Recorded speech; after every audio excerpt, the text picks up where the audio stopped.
Hello mga Marcy, magandang araw sa inyong lahat. Ngayong araw, tara at samahan nyo kami. Pinagtanim ko nga si Arnel ng sitaw, habang malambot pa ang lupa. At saka habang wala pa siyang gawa sa bukid. O tingnan nyo naman mga Marcy, malapit na nga ang gawaan dito sa bukid. May tubig na nga ang mga pinitak. Ang kaso kasi wala pa siyang signal ng aming bossing. Siguro kapag araw-araw nang umuulan, ipapaararo na to. At heto nga mga Marcy, nakakailang hukay na siya nilalagyan ng sitaw. Si Arnel nga kasi mga Marcy, ang inuutusan kong magtanim kasi malamig ang kanyang kamay. Saktong-sakto nga to mga Marcy kasi hindi na siya mahihirapang magdilig dahil tag-ulan. Naalala ko nga mga Marcy nung tumira dito sa amin sila Abigail at RJ. Sitaw, kalabasa at pechay. Nako mga Marcy, napakaganda nga ng kamay ni RJ, malamig din. Pagkatapos na ibebenta rin naman nila yung bunga ng sitaw, talbos ng kalabasa at yung bulaklak nun. At ganon din naman yung pechay. Kaya nga naisipan nila RJ na bumili pa uli ng isang lupa dahil para matamna ng mga gulay. At saka ganon din si Tito Saning, maganda rin siya magtanim, malamig din ang kanyang mga kamay. Mabalik na nga tayo mga Marcy, bumili nga pala ako ng maiuulam namin. At syempre dumiretso na rin ako sa DRM. Heto nga at nimimili na ako habang si Stephanie nagtuturo na naman. At heto namang si Kuya for the kaway lang. Shout out sa'yo Kuya. Makakuya ka naman Arling Marlin. Parang anak mo na nga rin siya. Hala, diretso mo na nga lang ang pamimili mo. Nandito na nga ako sa counter. Shout out nga po pala sa lahat ng cashier dito sa DRM. Nasa counter nga kami, nagturo na naman si Stephanie ng malamig. Kaya pinakuha ako na lang siya ng sesto. O, tingnan nyo naman, super likot nga nitong si Stephanie ko.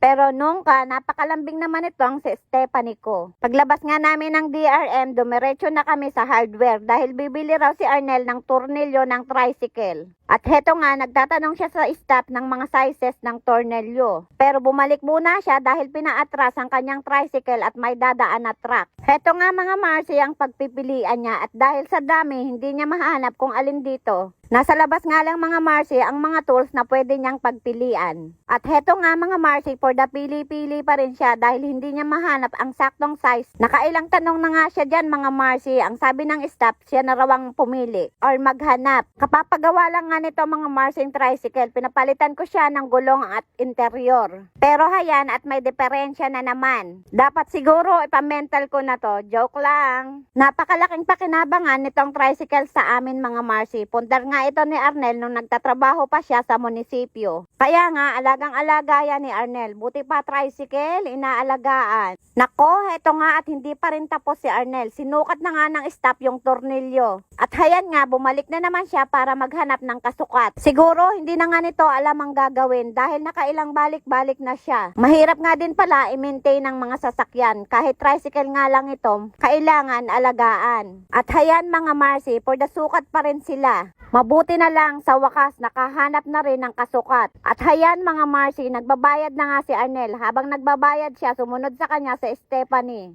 At hayan, for the pasaway na naman. Nagagalit nga sa kanya ang tatay niya dahil baka masagi daw niya yung salamin. Pagkadating nga namin sa bahay, pamaya-maya dumating naman yung nagpagawa ng pangoryente. Ito nga at inaayos na niya yung mga wire. Para siguradong okay bago iuwi nung nagpagawa. Tulad nga ng sinabi ko sa inyo mga Marcy, isang taon niya din tong pinag-aralan. Kaya wala namang palpak. In case na masira, ibinabalik uli sa kanya para iayos. Hindi na nga to mga Marcy naniningil kapag gano'n na ibinabalik sa kanya at pinapaayos uli. Minsan nga pinapagalitan ko na siya kasi mahaba rin ang proseso ng pagre-rewind ng pangoryente. So abala, kaya hindi na siya nakakagawa ng iba pang trabaho. Yun lang naman ang akin mga Marcy, pero hindi ko rin naman sinasabi ng harap-harapan na magpabayad siya kasi syempre konsiderasyon na rin kasi kakilala naman namin. Yun nga lang talagang minsan inaabuso siya. Doon naman ako nagagalit sa parteng yon. Habang inaayos naman ni Arnel yung pangoryente, ako naman ninilis ko na isda ng maluto na. Ito nga at nilagyan ko na ng rekado, pinatukan ko rin siya ng talong para kahit paano may gulay.